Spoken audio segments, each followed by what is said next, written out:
गरुड पुराणातील रहस्य आपल्या घरात दारिद्र्य का येते? नमस्कार मित्रांनो, कसे आहात सगळे?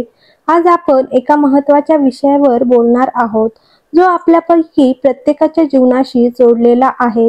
अनेकदा आपण विचार करतो, माझ्या घरात इतकी आर्थिक तंगी का आहेत? मी इतकी मेहनत करतो किंवा करते, तरीही पैसा का टिकत नाही? ह्या प्रश्नाचं उत्तर दडलं आहे आपल्या प्राचीन ग्रंथामध्ये.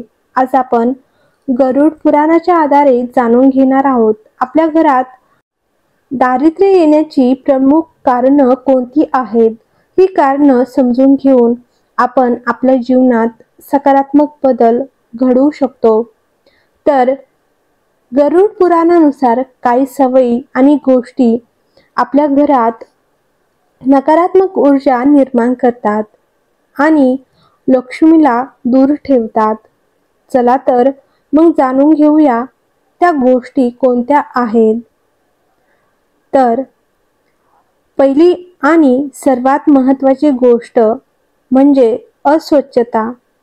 ज्या घरात नियमित साफसफाई नसते, जिथे पसारा आणि धूळ असते आणि जे लोक स्वतःची स्वच्छता पाळत नाही, अशा घरात लक्ष्मी कधीही वास करत नाहीत. लक्षात ठेवा, स्वच्छता ही देवत्वानंतर येते. तर रात्री उशिरापर्यंत जागणे आणि सकाळी उशिरा उठणे. तर दुसरी महत्त्वाची गोष्ट म्हणजे आपली झोपण्याची आणि उठण्याची वेळ. जे लोक रात्री उशिरापर्यंत जागतात आणि सकाळी उशिरा उठतात, ते आपल्या दिवसातील महत्त्वाचा आणि सकारात्मक ऊर्जा असलेला वेळ गमावतात. आळस आणि नकारात्मकता त्यांना घेरते, ज्यामुळे कामात प्रगती होत नाही आणि आर्थिक अडचणी येतात. तर खरकट आणि घाणेरडी भांडी रात्रभर ठेवणे. अनेक घरांमध्ये रात्री जेवणानंतर खरकटी भांडी तशीच ठेवली जातात. तर गरुड पुराणानुसार हे अत्यंत अशुभ मानले जाते. यामुळे घरात नकारात्मक ऊर्जा वाढते आणि लक्ष्मी नाराज होते. त्यामुळे झोपण्यापूर्वी नेहमी भांडी स्वच्छ ठेवावीत किंवा करावीत. तर वाईट बोलणे. आपल्या वाणीचा आपल्या जीवनावर खूप मोठा प्रभाव पडतो. जे लोक कठोर शब्द वापरतात, वाईट बोलतात किंवा इतरांना दूषणे देतात, त्यांच्यावर लक्ष्मीची कृपा कधीही नसते. सकारात्मक आणि प्रेमळ बोलण्याने घरात आनंद आणि समृद्धी टिकून राहते. तर अन्न वाया घालवणे किंवा अन्नाची नासाडी. अन्न हे ब्रह्म मानले जाते. अन्नाचा अनादर करणे किंवा ते वाया घालवणे हे मोठे पाप आहेत. ज्या घरात अन्नाची नासाडी होते, तिथे कधीही बरकत नसते आणि दारिद्र्य येते. गरिबांचा आणि असहाय्य लोकांचा अपमान करणे.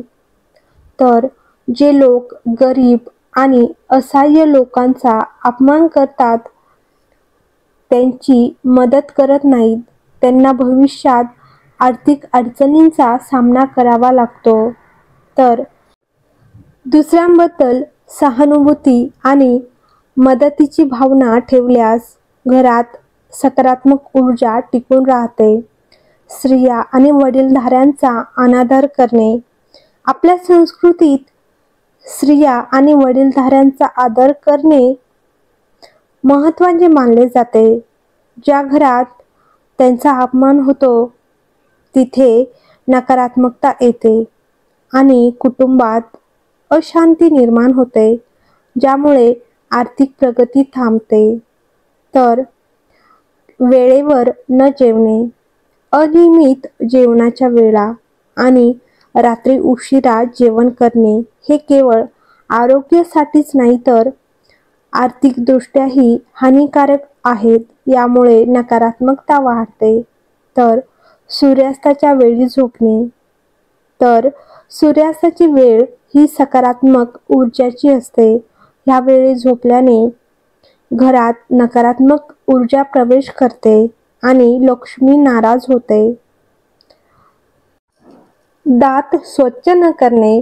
रोज रोज दात स्वच्छ न करणे हे केवळ आरोग्यासाठीच नव्हे तर गरुड पुराणानुसार दारिद्र्याचे कारण मानले जाते.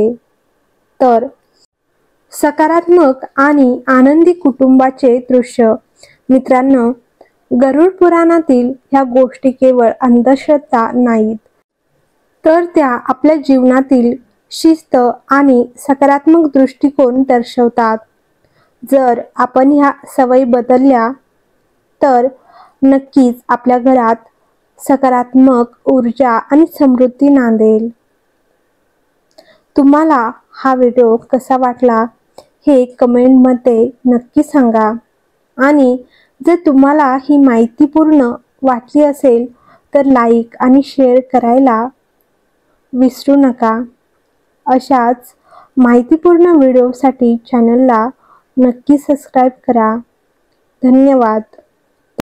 तर व्हिडिओ आवडला असेल तर कमेंट बॉक्समध्ये हर हर महादेव लिहायला विसरू नका.